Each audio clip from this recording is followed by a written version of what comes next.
Okay, so I'll try to make this as brief as possible. I had a dream. I had a dream about the near future. Basically, long story short, is all buildings were taken over by people, not the government. The government was completely inert at this point. Um, the government was still around, but they were like in the background doing their own thing. They were protecting what they had left. Um, most people took over Walmart buildings that were left, like completely gutted, destroyed, tagged up the whole ghetto decayment, the whole 9 yards. Um, schools were middle schools and high schools were like a point of refugee because they had fences and metal gates around the whole schools, cameras and everything, and all that stuff was still working, or at least part of it was still working. There was still electricity, but the mostly the high schools were taken over because they had the most infrastructure. They had water, electricity, cameras, radios, communication, stuff like that. So schools were and transportation. Schools were taken over. Um, in my dream, walkie talkies were highly coveted because cell phones didn't work. So you had to revert back to radio. Anything with radio was highly coveted.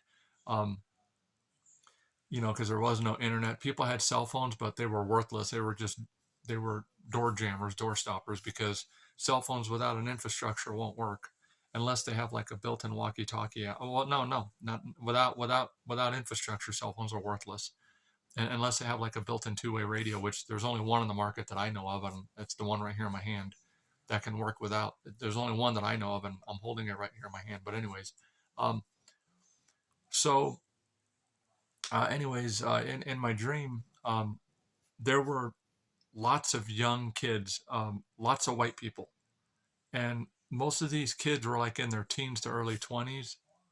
I'm just petting my cat, and these people had no idea how to survive. They had no idea of the basics. A lot of them were on drugs. A lot of them were just roaming around.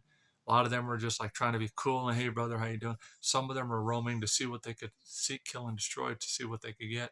Now in this dream, me and this guy got like pulled into this high school. I guess because they saw that we weren't trouble or anything like that. But we didn't want to stay there because I didn't like the fact of being restricted, and I talked this guy into leaving with me, and so we kind of forced our way past the school security guards, and they weren't really school security guards. They were just regular people like us. Like everybody took their position. Like people took their position. Like one was a security guard, one took his position of like supply, the other took their position of manning the radios and paperwork. Another person took the position of being like a monitor, like watching what was going on in school to make sure there's nothing going on bad. Like everybody like had their roles and positions, okay? And it wasn't anything that was like you're going to do this. No, like people just naturally took to it. They naturally took to it without question. Okay, so basically in my dream we venture out of this high school, and then there's like this middle school down the street, and like in my dream it feels like I'm in Pomona Whittier, but yet I'm in Arizona. It's hard to explain, but like the street that I came out on was like a main street. It was kind of like a main street of like, over here it's Bank Street, but in this dream it would have been like the main street of like I'm trying to think of a main street like in Whittier, like the main street, like with all the street lights were still on. It felt like I was like in Whittier, Covina, kind of that area. That's what it felt like. But I recognized everything. It felt like, but there were apartment buildings, and everything was just everything was just in decay. Everything. There was still power. There were still apartment buildings, but the apartment buildings were inhabited by gangs and people that still lived there that were fighting for what they had, and like like like some of the people were cool with you. They'd come up and shake your hand, but you knew that they were scoping you out to get what they could get. You knew that they were looking at you to get what they could get. So you had no choice but to be friendly right back with them. Like one of them came up and shook my hand and, hey dog, what's up? And he kind of hit me on the chin, and I'm going, okay. So to kind of like show me whatever, because that's the way people are. People are going to act tough, but they're not. Um, but yet, if you let them get half a chance, they're going to take your pew pew, and I had one on me, and I knew to hide it. And at first I thought maybe I should show it so nobody knows to mess with me, but then I thought, no, hide it, because if they see you have a pew pew, my thought was they're going to come up in droves and gangs with their pew pews and take my pew pew. So if they don't know if they don't know I have a pew pew, they can't take it. So, and believe me, I did everything I could to get out of that place, and I knew that the decision I was making was a hard decision. I knew that I was going to have to fight. I knew that I was going to have to, um, struggle to survive. I knew, but I didn't want to stay at this high school where we were controlled, and everything was like, it was like a community, but it was like a forced community. I don't know how to explain it. But anyways, but most of the people there were happy because they were taken care of. But me, I wasn't happy because I didn't have my freedom. I wanted my freedom, even if it meant me having to go out, roam, and fight for food.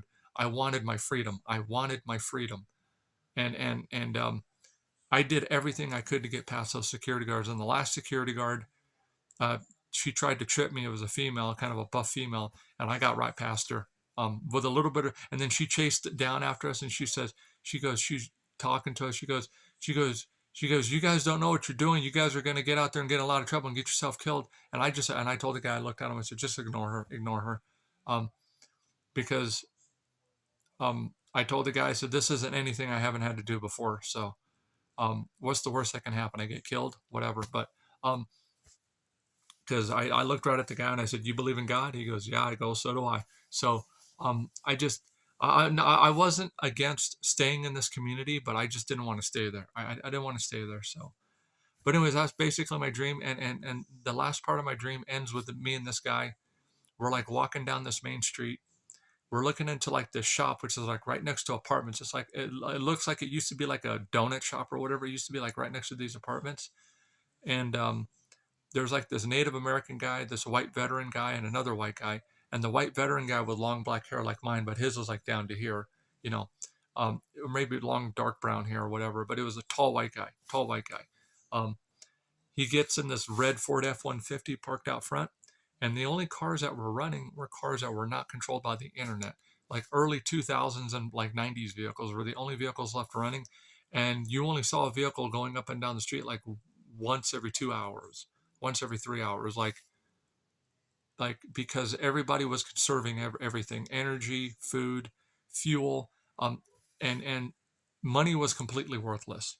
The only thing that was worth anything were walkie-talkies, pew pews, ammunition, food, clothing, boots, blankets, lanterns, oil, fuel, parts, um, maybe entertainment, things like that, commodities, things that you could not do without. Probably like hygiene and feminine products, for the women, stuff like that. But, you know, people were definitely roaming around to see what they could get. But I knew all this was going on, and some of the people were nice, but a lot of the people were roaming around, and you could sense them. I could sense them, and in my dream, I thought this was real. Until I woke up, I thought this was real. Um, I was there, so it was like I was in another dimension, or I was behind the curtain in the spiritual world, seeing exactly what was going on. And I knew that I had to get back home to my house, or what was left of it. Hopefully, I said to myself, hopefully I got some stuff left at my home if it hasn't been ransacked yet. But basically, in my dream, everything went to shit. And people who hoarded, it did help, but it only helped for a little while because eventually they had to go out and get supplies.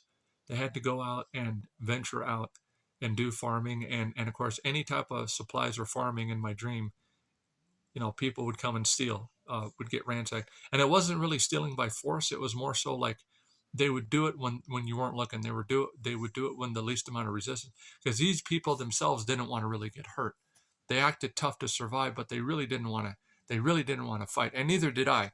But I said to myself, I'll do what I have to do, because because in my dream I knew, don't start shit unless you have to, and as we were walking by these people, me and this other guy, I told him, I said, keep your head down and look down at the ground and don't make eye contact with them.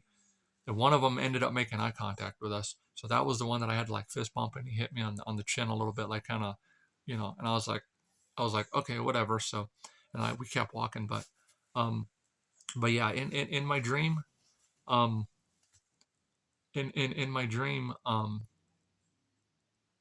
the future does not look good. And I think the government was still around, but they were like in hiding. They were nowhere to be found. They were nowhere to be found. But I knew that they were still there, but they were nowhere to be found. Um, I guess because they were busy doing their underground seed vaults in the Ozarks and all that. But anyways, they're busy. And I don't know if this was after Jesus had come back. I think it might. I don't know, um, but it was. I only felt like I was maybe 1 or 2 years older in this dream. I felt exactly the same, maybe 2 years older at most. So this dream was like the very near future. It was like how everything is now, but add about 3 or 4 years of decay on it, or 2 years of decay. Just imagine what your house or your apartment would look like in 2 to 3 years without any maintenance. That's exactly what everything looked like in my dream. Most everything was still intact, but everything was dirty and falling apart, and um, gutters. I could see the things were not maintained. It had been at least a couple of years, 2 3 years since gutters had been cleaned, since the apartments got painted. So because things only last like 5 years or less now, because the way that they manufacture stuff now, everything's planned. It's planned obsolescence. Everything is planned to fail. Everything is planned to break down within 2 to 5 years. Everything. So you have to keep buying more and more. Things are not designed to last. They're not. So, but anyways, um, they're designed to where every 2 years you have to replace everything. Your refrigerator, your stove. Things are only designed to last 2 to 5 years now. There's not like the 1950s where they designed it to last a whole generation, 10 years or more, like a 57 Bel Air. The cars now are designed to last 2 to 5 years, and that's it, tops, and everything's glued together. But anyways, um, but yeah, that was my dream, and yeah, so all I can say is water, pew pew, and walkie talkies, and blankets, and clothing, and boots, because you're going to be doing a lot of walking, because cars are going to be worthless. Um, Motorcycles are probably going to be something that you can use because you can run them off cooking oil and whatnot. That's if you don't get the pitcocks plugged up, no, because the fuel lines are small on a motorcycle. But um, you have to figure out your own source of fuel, your own source of ethanol, alcohol. Well, I guess alcohol would be a big commodity because alcohol is a fuel for running vehicles. But one thing I do know is walkie talkies, CB radios is how everybody had a radio on them. Everybody, and everybody had their own groups. Everybody had their own protection groups. Everybody had their own clique. Not so much a gang, but a clique. But the schools that were taken over by like these roving gangs or roving people, they were tagged up, graffitied up. But the high school that me and this guy were in was completely clean, no graffiti, no nothing, because they took care of this. Like people banded together from the community to make sure that this was like a perfect starting point society. But me, I left it because I didn't want to stay there because it was very restrictive. I didn't like it. So um, as I wanted my freedom, but everything else was completely decayed.